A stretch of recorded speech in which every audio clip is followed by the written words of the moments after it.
45 yung score ko over 50. Ikaw, Torjang, ilan ka? I'm only 37. Gagi, pre. 20 lang yung score ko. Yung akin nga, 5 lang. Monica, ilan ka? Ako?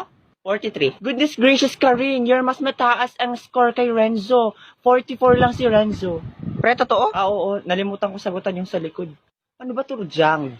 Mas matalino kaya talaga ako kay Renzo. Talagang tinatamad lang ako mag-aral kaya laging second honor. Pero paano pa kaya pag nagseryoso ako?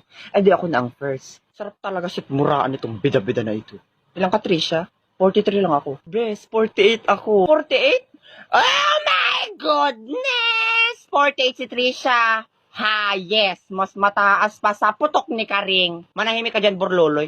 Patingin nga. Oh my God, 48 nga siya, Karing. Napaka-bobowers mo pala eh. Talaga ba, Torjang? Teka, imposible naman to, Trisha. Nandaya ka, no? Hoy, hindi kaya ako nandaya. Sabay kaya kami nag-review ni Borloloy. Napaka-inggitera nito. Tanggapin mo na lang kasi na mas mataas yung score niya kaysa sa